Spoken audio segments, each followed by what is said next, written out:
ఈ దళిత యోగ పుస్తకంలో 21 మంది దళితులను నేను సేకరించడం జరిగింది. ఇక్కడ నేను ప్రాంతీయ తత్వం తీసుకోలేదు, భాష కూడా భేదం లేకుండా నేను కర్ణాటక, ఆంధ్ర, ఇతర ప్రాంతాల్లో పర్యటించి అక్కడ నాకు అందుబాటులో ఉన్నటువంటి దళిత యోగుల్ని చరిత్రను సేకరించుకొని వచ్చాను. ఇందులో 21 మంది ఉన్నారు. వీళ్ళు మాదిగ కులానికి చెందినవారు. నాకు అందుబాటులో ఉన్నవి ఇంతమంది కాబట్టి ఇంకా ఎక్కువ అధికంగా ఉన్నారని తర్వాత తెలిసింది పుస్తకం వచ్చిన తర్వాత. వీలైతే రెండవ పుస్తకం కూడా విడుదల చేయనటువంటి అభిప్రాయం నాలో ఉంది. ఇలా ఈనాడు దళితుల పరిస్థితులు అధ్వానంగా ఉన్నాయి. ఈ 21వ శతాబ్దంలో కూడా భారతదేశంలో ఎక్కడా లేనటువంటి వ్యవస్థ భారతదేశంలో కొనసాగుతుంది. అది కుల వ్యవస్థ. మానవులంతా సమానమే అంటున్నప్పటికీ ఆది శంకరాచార్యులు వీళ్ళంతా వీరందరూ బ్రహ్మేంద్ర స్వాములు వీరంతా చెప్పినప్పటికీ కూడా సమాజంలో మార్పు రాకపోవడం శోచనీయం. మానవుడుగా పుట్టినా మానవుడిగా మరణించిన ఈ అంటుదాడ్యం అనేది ఇంకా కొనసాగుతూనే ఉంది. ఈనాడు ఆకాశంలో విహరిస్తున్నాడు, సముద్రంలో పయనిస్తున్నాడు, కొత్త విషయాలు అనుకుంటున్నాడు.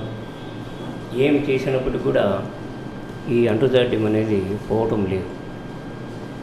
ఈ పోవడం లేదు కాబట్టి మనం ఏం చేయాలి, ఎలా మార్పు తీసుకుని రావాలి అనేటువంటి ఆలోచన ధోరణిలో నేను ఆలోచించి మానవులకు అర్థమయ్యే విధంలో మానవులంతా సమానమే, అందరూ దైవ సమానులే, అందరూ దైవ బిడ్డలే, వాళ్ళకి అనుకూలమైన పరిస్థితులు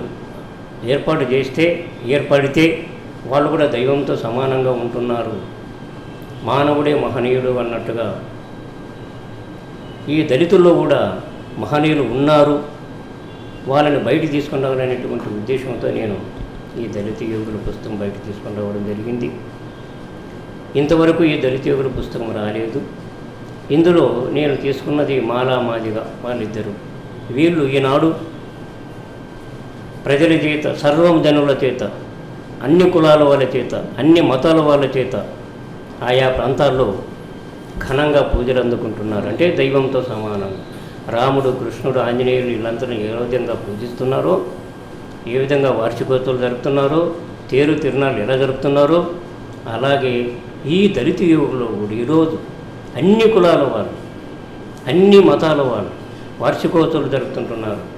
వాళ్ళు పూజలు పొందుతున్నారు, టెంకాయలు కొడుతున్నారు, వాళ్ళు మొక్కుతున్నారు. వాళ్ళ పటాలు, ఈ దళితుల అనేటువంటి వాళ్ళ పటాలు వాళ్ళ ఇంట్లో పూజా గదుల్లో కూడా ఉన్నాయి. అంటే ఒక పక్క మనం ఏమర్థం చేసుకోవాలి, సమాజంలో మానవులంతా ఒకటే, అంత దైవ సమానులే, అంత దైవ బిడ్డలే. అనానుకూలంగా మనం మారితే దళితుల్లో కూడా దైవంశ సంభూతులు ఉన్నారు అని తెలుపడానికి మనం ఈ పుస్తకాన్ని తయారు చేసుకొని వచ్చాను. ఇది తీసుకొని వచ్చారు. ఇక్కడ మనం చెప్పుకోవాల్సింది ఏమిటంటే, సమాజంలో అగ్రవర్ణాల వారనే కానీ అధమ వర్ణాల వారు అనేది కానీ ఈ 21వ శతాబ్దంలో ఉండకూడదనేదే ఒకటి ముఖ్యమైన ఉద్దేశం. పూర్వం ఏమో ఉండవచ్చు, గతంలో ఇంకేమీ ఉండవచ్చు, అనగారిని వారిని ఇంకా అణగదొక్కాలనేటువంటి అభిప్రాయాలు అప్పట్లో ఉండవచ్చు.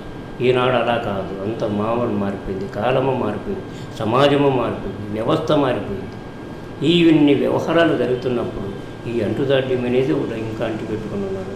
అవివేకమవుతుందనేది నా ఉద్దేశం. అందువలనే బాగా కష్టపడి దాదాపు 2 సంవత్సరాలు అవస్థపడినా. ఇక్కడ ప్రాంతం అనేది కాకుండా, వర్గం అనేది కాకుండా ఇతర ప్రాంతాల వాళ్ళు కూడా, ఇతర దేశాలు, ఇతర రాష్ట్రాల్లో కూడా వాళ్ళు ఉన్న వాళ్ళు కూడా సేకరించి ఈ విధంగా తీసుకొని వచ్చాం.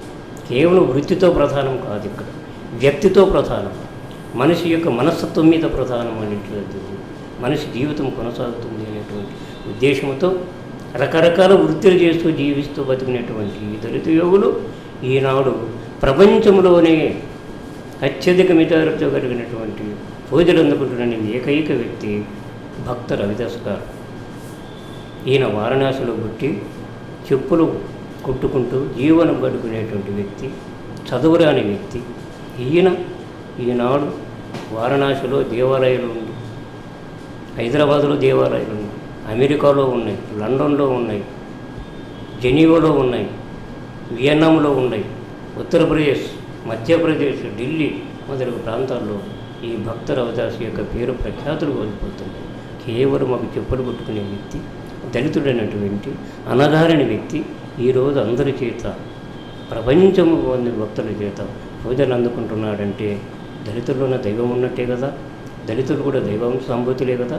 మరి అంటుదాడ్యమైన దానికి విలువ ఎక్కడుంది అనేది నేను మనవి చేస్తున్నాను.